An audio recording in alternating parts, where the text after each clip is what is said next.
Hi AdSense publishers, my name is Brandon and I work with the AdSense team. A common question we get from a lot of our publishers is, why do I have invalid activity deductions on my account? So what is invalid activity? Invalid activity includes clicks and impressions that occur artificially through your site. This could come in the form of page views that are generated from bots or other artificial means to boost your page view numbers, or clicks, most commonly through accidental clicks from poor ad implementation. So what can you do to prevent these sort of accidental clicks and other invalid activity situations from occurring? I'm going to go over 3 very common tactics to deal with it. The first one is understanding your site's traffic.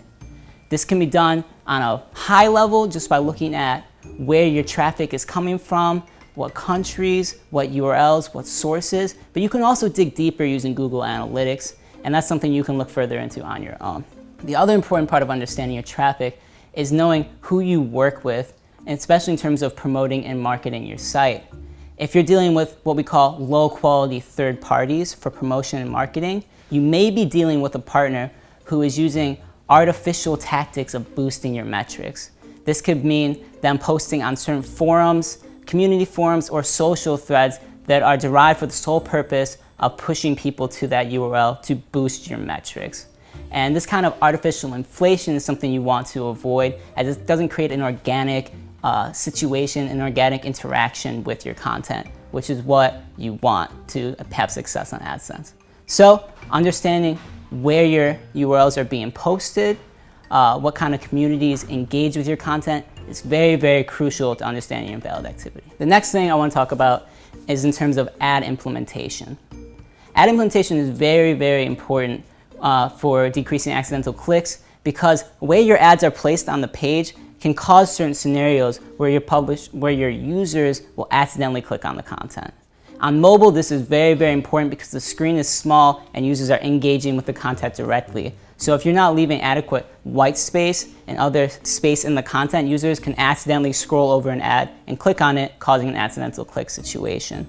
On desktop, similarly, if your ads blend in too much to the content, or there isn't adequate spacing and labeling that says it's an advertisement, users may accidentally click on it thinking it's a part of the content, or because they couldn't get around to finding the content.